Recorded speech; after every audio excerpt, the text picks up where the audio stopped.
So AI in business can be utilised for a variety of different things. Of course, you can also use it personally, but I know how I use it for my business, and it's completely revolutionised what I do. You can actually argue that it's almost replaced me. It's that good. The reason being is I can use AI, or different types of AI, and there are lots of different types out there, to do different tasks for my job. And I do marketing and promotions. So I can get it to write a blog for me. It could do a 500-word blog with different keywords in it and write for me in the tone of voice that I want it to have, and it can do so almost instantly. It can do the same for social media posts. It can do the same for almost 80% of my job can be done utilising or augmenting with artificial intelligence. This doesn't mean it completely replaces me, it just makes me an awful lot more productive, and that's why it's so exciting. The much bigger grounds are things like in health tech.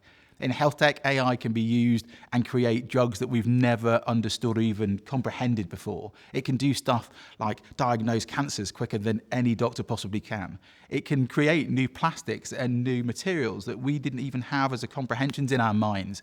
The actual reason why people created artificial intelligence wasn't to do things like marketing. It was actually these really, really hard things, these things that human beings almost can't do. And that's why it's so exciting, because artificial intelligence allows the fifth industrial revolution, and this allows us to do things that we could never think about doing before. That's why AI is so exciting.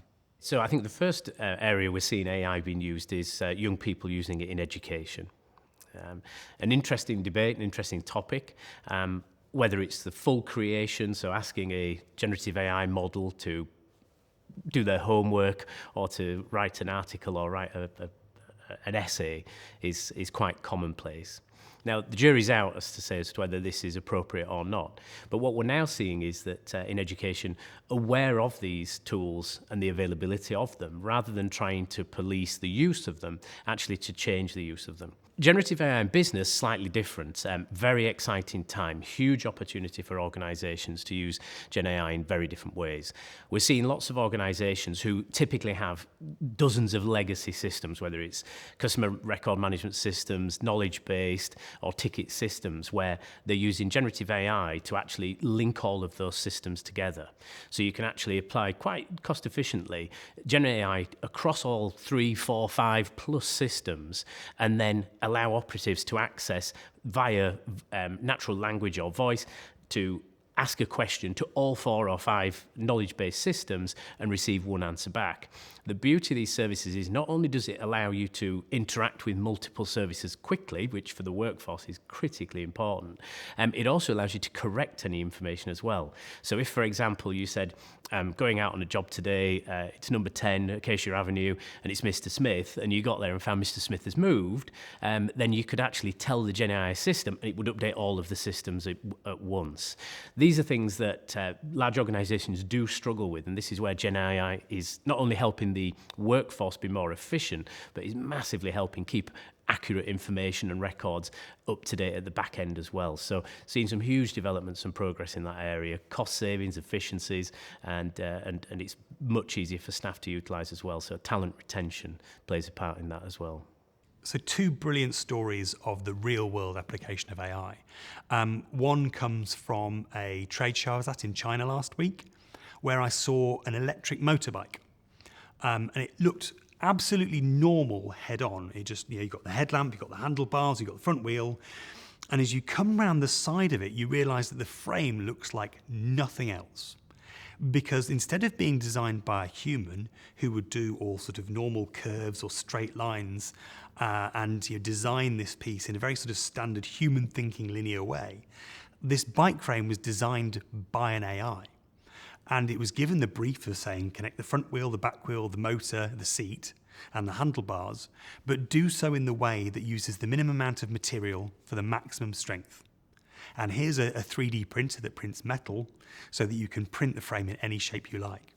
And what you get is an incredibly strong, incredibly light, incredibly efficient product that looks like nothing a human would ever design. It looks organic and natural. It's very, very strange, but very, very cool. The other example was much more prosaic, but still I think really interesting. I was speaking at a conference for financial advisors recently, and some of them are using AI transcription tools. So when they have a meeting or a call with a client for whom they're planning their financial future, and AI is listening in, and they have to be very cautious about where this AI stores data and where it's operated from, and they all are. And then it takes the output of that, it writes up the notes and even summarizes, and even can go one stage further than that and actually write the outlines of the investment plan for this customer before the human being goes in, customizes it, puts on the human touch and makes it feel really personal to them. It will help with our simple tasks. So for me, I hate spreadsheets.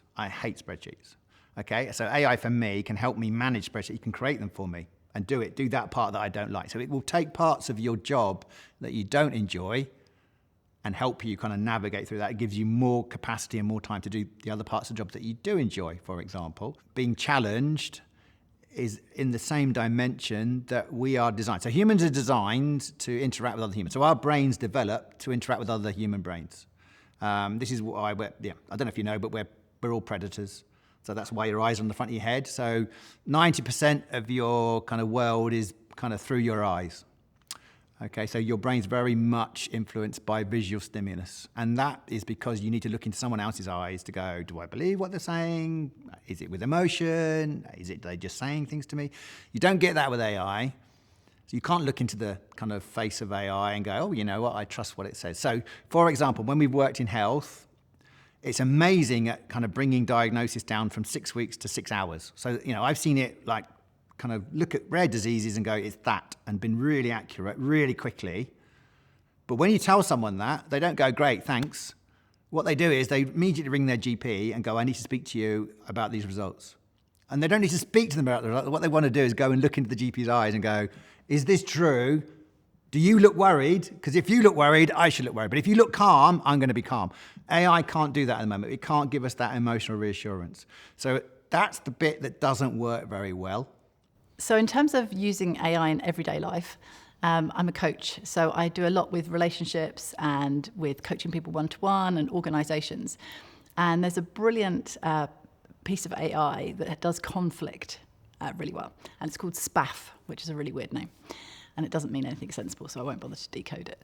But it was developed based on facial recognition and heart input. So you're monitoring people's heart rate as well as whether they're sweating and frowning, that kind of thing.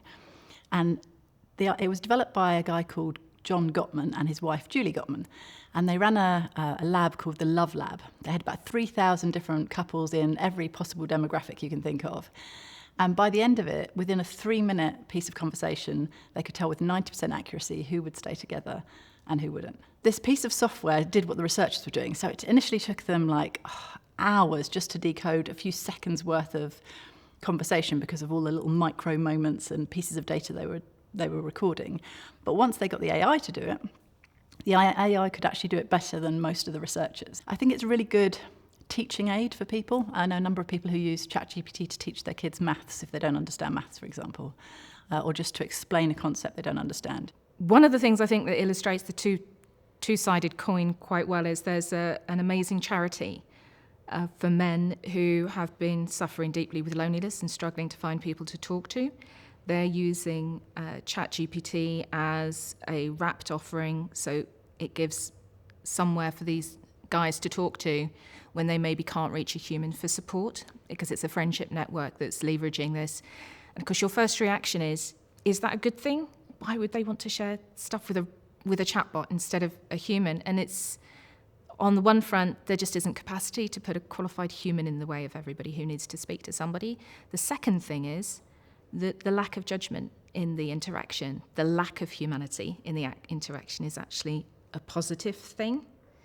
But from a governance point of view, I'm always thinking about, have you got enough warm bodies to respond if there's a crisis develops? Have you thought about the end of life of your company, if that unfortunately happens? If people have got dependence on you, have you got plans for the data and how to not leave those people hanging? So that's one use that I think illustrates a lot of sides of the coin of what we're dealing with. Another one that's very workaday was essentially sifting through the entire customer relationship database with a company I work with, and they are working out what causes people to not renew policies, finding new patterns, predictive modelling, not using generative AI, using predictive modelling to work out what can they do to support people not to cancel out policies or not renew them?